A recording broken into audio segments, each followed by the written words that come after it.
படம் வந்து ஜஸ்ட் சின்னதாக ஒரு தீம் தான். இந்த உலகத்தை நம்ம என்னதான் நினைச்சாலும் முழுசாக நல்லதாலாம் மாற்ற முடியாது. அதே மாதிரி எந்த ஒரு கெட்டதும் இந்த உலகத்தை முழுசாக கெட்டதாக்கி அழிக்கவும் முடியாது. ஸோ நல்லது கெட்டது கலந்தது தான் இந்த உலகம். அது நம்ம மனசில் தான். ஸோ அதோட வைப்ரேஷன் தான் நாமெல்லாம் அதனோட வைப்ரேஷன் தான் நாமெல்லாம் வேற வேற வடிவத்தில் இருக்கிறோம். ஒரே மனுஷனால ஒரு டைம் நல்லவனாகவும் இருக்க முடியும், அதே மனுஷனால கெட்டவனாகவும் இருக்க முடியும். ஸோ இது மட்டும்தான் இதில் உள்ள மெயினான தீமு. இதை வச்சு தான் இந்த கதை போகுது. அதனால் பத்திரிக்காரங்க நீங்கள்லாம் எங்களுக்கு ஒரு சப்போர்ட்டாக இருந்து இந்த படத்தை கொண்டு போய் சேர்க்கணும்னு ரொம்ப கேட்டுக்கிறேன்.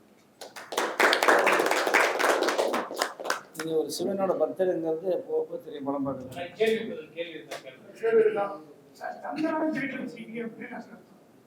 தந்திரன்னா எதையுமே அந்த குறுக்கு வழி. இப்போ நம்ம தியானம் தவம் ஞானம்னு எப்படி போகிறது ஒரு வழி, இதையே இல்லாமல் குறுக்கு வழியில் போகிறது அதுதான் தந்திரம். தந்திரனாலே என்ன, தந்திரம் பண்ணி போகிறது, அதுக்கு பேர் தான் தந்திரா.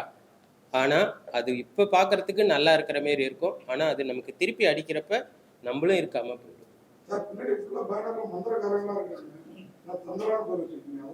அதான் தந்திரா, மந்திரத்திலேருந்து தந்திரம் பண்றது தானே.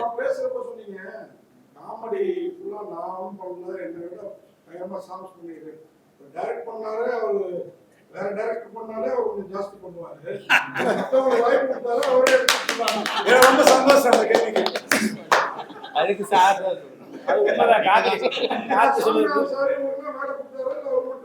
இல்ல அவருக்கு எல்லாமே எல்லாம் கிளீனா, யாருக்கு என்ன எது உண்மையிலே ரசிச்சு செஞ்சாப்புல. ஒருவேளை அதுல ரொம்ப ஈடுபாடா இருக்கிறதால அப்படி செஞ்சாரான்னு தெரியல.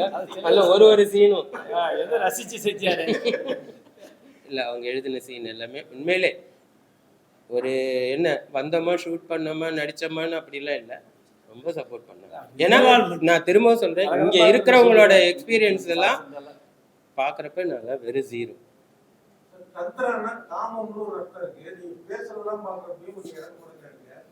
தந்திரான்றது காமம் கிடையாது. தந்திரானா காமம் எப்படி வரும்? தந்திரானா எதுலையுமே மந்திரம்னு அர்த்தம். தமிழ்ல இல்ல, தமிழ்ல நீங்க எனக்கு தெரியல, ஆனா நீங்க அனுப்புங்க. தந்திரானா காமம். காமம்ன்றது என்ன? நீங்க அப்படி காமம்ன்றது ஒரு ஆசை இல்லையா? அதை நம்ம கடவுள் மேலேயும் வைக்கலாம், நம்ம குடும்பத்து மேலேயும் வைக்கலாம், நான் உங்க மேலேயும் வைக்கலாம், நீங்க என் மேலேயும் வைக்கலாம். ஸோ காமம் இவ்வளவு தானே, இருந்துட்டு போதே, இருக்கலாம், இருக்கட்டும். ஹீரோயின் வந்துகிட்டு இருக்காங்க, எப்பயும் போல ஹீரோயின் வந்துகிட்டு இல்ல வந்துகிட்டு இருக்காங்க, வந்துருவாங்க. அவங்கள பத்தி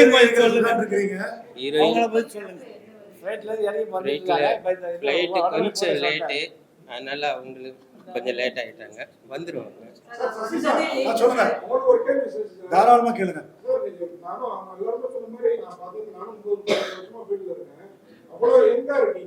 ஆனா நிறைய அது மாதிரி பிரமாதமான நடிகர் நீங்க, சின்ன திரையானாலும் பெரிய திரையானாலும் ஏன் வாய்ப்பு வண்டியாவது நீங்க தேர்தலையா இல்ல வர்றதை அவாய்ட் பண்றீங்க? யாராவது வர்ற லட்சுமி வேண்டாம்னு சொல்லி யாரும் கொடுக்கலீங்க, அதான் உண்மை. கொடுக்கல அழகு மட்டும் கிடையாது. இல்லை நீங்க நல்ல ஒரு நடிகராச்சு, அதான் அவர் கேட்கிறார், கரெக்டாக கேட்கிறார். ஒரு நல்ல நடிகர் இண்டஸ்ட்ரியில் வர வேண்டிய ஆள் யாவெல்லாம் கேட்கிறார், கரெக்டாக சொல்லுங்க.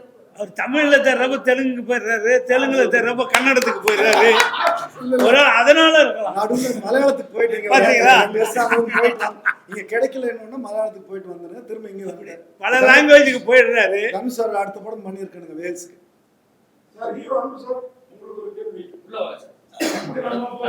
ஹீரோவா ஒன்னு ரெண்டு படம் நீங்க தம்பியும் நடிக்கிறாங்க. ஆமா, எல்லாம் பண்றப்ப அப்பா பாக்கிறதுக்கு ஏங்குற அந்த ஏக்கம் வருது. ஏன்னா ஒரு நல்ல மனிதர் நீங்க சொன்ன நிறைய உதவிகள் பாத்தீங்களா, அது எப்படி ஃபீல் பண்றீங்க? இல்லை, அது எனக்கு தினைக்கும் எவ்ரி செகண்ட் இருக்குது. ஆக்சுவலி நான் தினைக்கும் நான் அப்புறம் ஃப்யூச்சரை பற்றி யோசிக்கிறேன். இப்படி நடக்கும்போது அவர் நிறையா எல்லாருக்கும் ஒரு ட்ரீம் பண்ணுவோம் இல்லையா, நான் இப்படி ஆகணும்னு ஆசை, இந்த மாதிரி நான் ஆகணும்னு ஒரு வெறி இருக்குல்ல. இப்பயும் இல்லையா, அப்பயும் இருக்க மாட்டார், அது மாதிரி தினைக்கும் நான் யோசிக்கிறேன். பட் அவரோட பிளஸ்ஸிங் எங்கள் கூட ஏதோ நடுவில், நீங்களே எங்கள் ஃபேமிலி மாதிரி தான். அவர் மூலியமா நீங்கள் இருக்கீங்க. எங்கள் அப்பா எப்படி என் கூட இருந்து எனக்கு சப்போர்ட் பண்ணுவாரோ அந்த மாதிரி நீங்கள் எனக்கு சப்போர்ட் பண்ணுவீங்க. எல்லாம் ஒரு நம்பிக்கை, அவ்வளோதான். அதை தவிர அவர் எந்த படம்னாலும் சப்போர்ட்டாக தான் பேசுவார். அவருடைய ரிவ்யூ ஃபுல்லாக. சார் அன்பு சார் உங்களுக்கு கேள்வி. உங்களுக்கும் கணேஷ் சாருக்கும் ஆக்சுவலா நீங்க வந்து சின்ன படங்களெல்லாம் முயற்சி பண்ணி ரிலீஸ் பண்ணீங்க. ஆமா. இங்க பெரிய பெரிய படங்களே கலெக்ஷன் ஒண்ணும் இல்லை அப்படின்றாங்க. 7-8 படம் ஒரே வாரத்துல வர்றதுனால சில படங்களே ஏதோ போட்ட காசையே திருப்பி தர லெவல்ல நடக்குதா இல்ல இந்த ரெஸ்ட்ரிக்ஷன்? ஏன்னா நீங்க அதை பத்தி நீங்க குரல் கொடுத்த மாதிரி தெரியல எனக்கு. மற்ற விஷயங்கள்லாம் குரல் கொடுப்பீங்க. இந்த மாதிரி படம் வரும்போது இந்த ஒரு நாள் பெரிய படம், இந்த வெள்ளிக்கிழமை மற்ற 3 வெள்ளிக்கிழமை சின்ன படம், அந்த மாதிரி ஏதாவது எல்லாம் சேர்ந்து பேசி. நான் போன வாரம் கூட பேட்டி கொடுத்துருந்தேன். 10 சங்கமும் ஒன்று சேர்ந்து பேசணும். காரணம் என்ன, அவங்களுக்கு இன்னொன்று என்ன, புடிச்ச மேலே நிறைய தப்பு இருக்கு. காரணம் என்ன, எந்த சங்கத்திலையும் படத்தை ரிலீஸ் பண்ணி கேட்கறதே கிடையாது. பணத்தை எடுத்து எங்கள்கிட்ட சென்சார் பண்ணிடுவாங்க. சென்சார் பண்ணிட்டு எவன் டிஸ்ட்ரிபியூட்டர் இன்னைக்கு கிடையாது. சென்னையில் தமிழ்நாட்டில் கிடையாது. எவனையா ஒருத்தர் கூட்டத்தை போய் ரிலீஸ் பண்ணிடுறாங்க. நான் அதுக்கு தான் கூட சொன்னேன், சென்னை எவனை பார்த்தா நான் டிஸ்ட்ரிபியூட்டர் ரிலீஸ் பண்ணி சொல்லி ஏமாத்துறேன். அதுக்கு என்ன பண்ணணும், இன்னும் படம் பிடிச்சிட்டு வேதம் பண்ணியிருக்காரு, எங்களை கேட்டார். இப்போ நான் எழுத சொல்லி இப்போ செய்கிறோம். இப்போ நீங்கள் கேட்ட பையன் நான் ஒரு வாரத்துக்கு முன்னே ஒரு யூடியூப்பில் ஃபுல்லாகவே இல்லை சங்கத்துக்கு நேராகவே அனுப்பிச்சி விட்டேன். எல்லாமே சங்கத்தை போய் கேட்டு ரிலீஸ் பண்ணுங்க. அதுமாதிரி எல்லா சங்கம் சேர்த்து முடிவு பண்ணுவோம். வாரத்தில் 4 படம் தான் ரிலீஸ் பண்ணணும். வாரம் 4 படம். அது பெரிய படமோ சின்ன படமோ எந்த படம் டிக்கெட்டுக்கு ஃபுல்லாக இருக்கோ அதுலேயும் இந்த தேட்டர் போவோம். அதில் அதை சோப்போம். அது நம்மளால் யாருக்குமே இல்லை. காரணம் எங்கள் தயாரிப்பாளர் சங்கமும் எங்கள் படம் எடுக்க பிடிச்சது தான் மெயின் காரணம். இதில் வேறு யாருமே கிடையாது. நல்ல நல்ல படங்கள் கூட வந்துட்டு இந்த படம் கூட பார்த்தீங்கன்னா நீங்கள் கதையாக டைட்டில் பேனர்லாம் பார்த்தா நல்லா இருக்கிற மாதிரி தோணுது. ஆமாம், ஓடணும்னா 10 படத்தோட வந்ததுலேயே அப்படி ஓடும். அதான் சொல்லி 4 படம் தான் ரிலீஸ் பண்ணி சொன்னேன். 10 படம் வந்தால் ஓடாது. எந்த படம் எப்படி அவன் எதங்க போய் பார்ப்பா? வாரத்தில் 10 படம் வந்தால் மொத்தம் இருக்கிற தேட்டரில் ஒரே தேட்டர் 4 படத்தை போட்டால் 4 தேட்டர் வருது. அவன்ட்டு காசு இருக்குமா? ஒரு டிக்கெட் 200 ரூபா. பாப்கார்ன் வாங்கணும், அப்புறம் வண்டியை பார்க்கிங் பண்ணணும், அதுக்கு பெட்ரோல் போடணும். இது வரும்போது ஒரு குடும்பத்தில் போய் எப்படி படம் பார்க்க முடியும்? வாரத்தில் 4 படம் ரிலீஸ் பண்ணணும்னா அது தாய் பசங்க பேசணும். அந்த பிடிச்சது கேட்கணும். சொல்கிறத பிடிச்சி கேட்கறதே இல்லை. நேராக படம் எடுத்து ஒன்றில் இப்போ தனுஷ் வாரத்து வர படம் வருதுன்னா அவன் யாரை கேட்குறான்? எங்களை கேட்கணுமா? கேட்கறது இல்லை. அதுமாதிரி தயாரிப்பாளர் யாருக்கே கேட்கறது இல்லை. அந்த தயாரிப்பாளர்கள் போய் ஒவ்வொரு ஹீரோவுக்கும் சரி தயாரிப்பாளர் கேட்டு எப்போ ரிலீஸ் பண்ணலாம், எப்போ வேணும்னா நாங்கள் பேசுவோம். அது பேசுறதுக்குள்ள யாருங்க எந்த வரதில்லை. அது வரணும் தான் நான் பேசுகிறேன். ஒவ்வொரு நான் பேசுகிறேன். இது எல்லா சங்கமும் முடிவு எடுக்க மாட்டேங்கிறாங்க. இது நீங்கள் சொன்னது மாரி எல்லா சங்கமும் வந்து ஒவ்வொரு படம் எடுக்கும்போது சென்சார் கொடுக்கும் போதும் அவங்க சென்சார் வாங்கிட்டு வந்து ஆஃபீஸில் வாங்கிட்டு வந்து சொல்கிறாங்க, நான் சென்சார் வாங்கிட்டு தரேன். அப்போ ரிலீஸ் பண்ண நான் சொல்லுவேன் நல்ல டயத்தை பார்த்து ரிலீஸ் பண்ணு, நல்லா வச்சு ரிலீஸ் பண்ணு, வேறு யாரையும் வச்சுக்கிட்டு ஏமாந்துடாத, திருப்பி எடுத்து படம் எடுக்கணும் அப்படிலாம் இல்லை. இல்லைன்னா வீட்டில் எல்லாம் சண்டை வரும் பிரச்சனை சொல்லி தான் அனுப்புகிறேன். அப்படிங்கும் போது நம்ம தயாரிப்பாளர்லாம் வந்து ஒன்று சேர்ந்து அதை கேட்டு செய்யணும். இவங்க என்ன பண்ணுறது, எப்போ டைம் கேப்பு கிடைக்குது? 27 வந்து ரஜினி படம் இல்லை, கமல் படம் இல்லை, விஜய் படம் இல்லை, அஜித் படம் இல்லை, சிம்பு படம் இல்லை, தனுசு படம் இல்லை, சிவகார்த்தி படம் இல்லை, விஜய் சேது படம் இல்லை, கார்த்திக் படம் இல்லை, சூர்யா படம் இல்லை. அந்த கேப்பில் விட்டுறாங்க. அங்கே எப்படி ஒரு ஆர்டிஸ்ட் வேலையிலன்னு சொல்லி ஒரு உள்ளே போவாங்க சில பேர். ஆர்டிஸ்ட்னா உள்ளே வரான். அப்படி மாதிரி நம்ம ஆளுங்க அந்த கேப்பில் இருக்கும்போது சரி வாவே பார்க்கலான்னு வரணும்னு நம்மளால் வெயிட் பண்ண மாட்டேங்கிறாங்க. அதனால் தயவு செய்து இந்த தயாரிப்பாளர்லாம் படம் வந்து தெரிஞ்சு கரெக்டாக வாரத்துக்கு 4 படம் ரிலீஸ் பண்ணணும். ஒவ்வொரு சங்கத்தை கேட்டு பேசி முடிவு பண்ணணும் சார். திருப்பூர் சுப்பிரமணியன் சொல்றாரு, நாங்க வந்து தியேட்டர் கொடுக்க ரெடியா இருக்கோம், சின்ன படங்கள் எடுக்கிறவங்க வந்து கியூபிக்கா பணம் கட்ட மாட்டாங்க அப்படின்னு ஒரு குற்றச்சாட்டு வைக்கிறேன். 50 தியேட்டர் கூட பணம் கட்ட மாட்டாங்க, எப்படி நாங்க தியேட்டர் கொடுக்கணும்? எங்க மேல வந்து குற்றச்சாட்டு சொல்றாங்களே எல்லா தயாரிப்பாளர்களும் சின்ன படங்களுக்கு தியேட்டர் கொடுக்கலன்னு. நாங்க தியேட்டர் கொடுக்குறோம், ஆனா சின்ன படம் உள்ளவங்க கியூபுக்கா பணம் கட்ட மாட்டாங்க. நாங்க என்ன பண்றதுன்னு கேட்கிறேன். அதுக்கு உங்களோட பதில்? கியூபு பணம் கட்டாம இது வரைக்கும் 10 லட்சம் படம் ரிலீஸ் ஆச்சு, கட்டாம வந்துச்சு.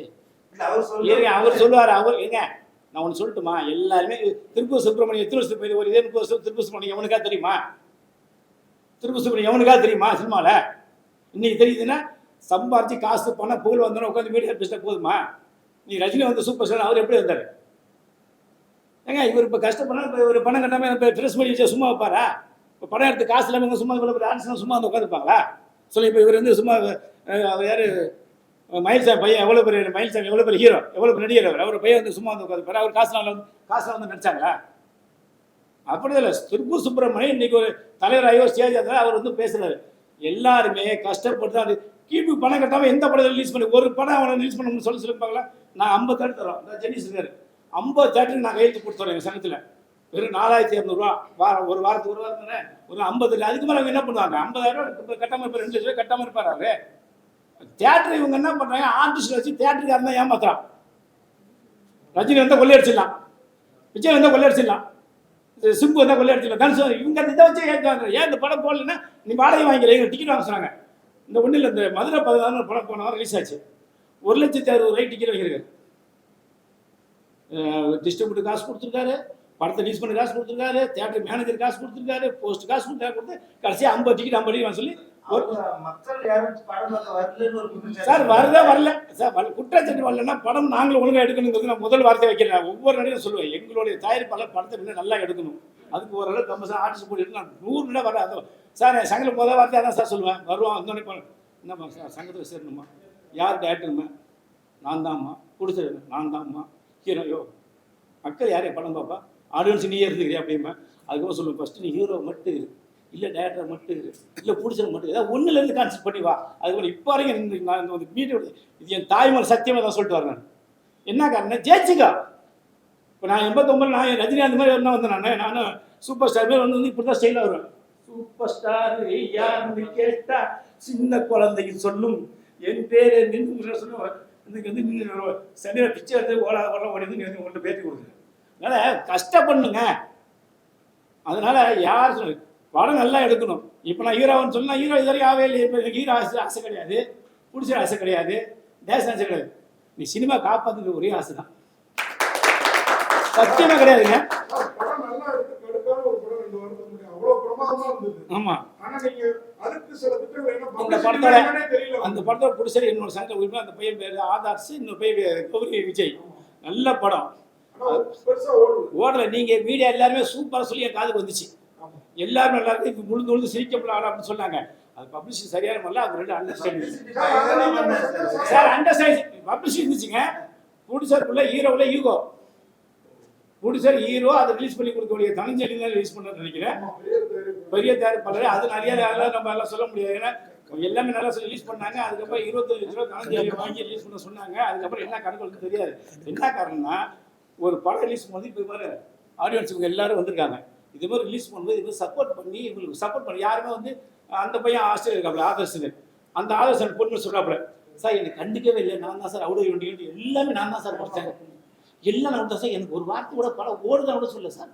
நான் அப்பப்போ பேசுகிறேன், ஆதர்ஷன் இருக்கு இந்த பேச வாய்ஸ் மெசேஜ் இருக்கு வாட்ஸ்அப்பில். சார் நான் இல்லை நான் 2 மணி நேரம் வரேன் சார்.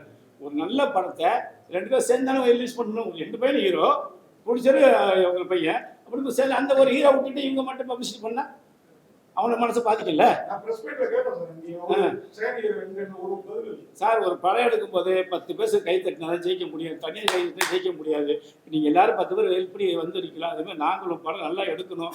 இந்த திருப்பூர் சுப்பிரமணியம் எல்லாம் வந்து நீ சொல்கிறாங்கன்னா நம்ம ஏற்றுக்க முடியாது. காரணம் எல்லாருமே கஷ்டப்பட்டு தான் சார் வந்திருக்கோம். ஒரு தியேட்டர் கட்டலாம், தியேட்டர் கட்டணும் நேராக ஸ்டேட்டாக உடனே சம்பாதிச்சிட முடியுமா? ஒரு 10 படம் ரிலீஸ் பண்ணாதனால இன்றைக்கி ஆர்டிஸ்ட் வேலை வச்சு தியேட்டரை சம்பாதிக்கிறாங்க. இவங்கள்ட்ட எல்லா காசு டிக்கெட்டை வாங்கிட்டு ரிலீஸ் பண்ணி வாங்கி விட்டுறாங்க. இது எங்கள் ஆளுங்களும் நல்ல படம் எடுக்கிறது தான் என்னோட தாழ்மையான கருத்து. நன்றி.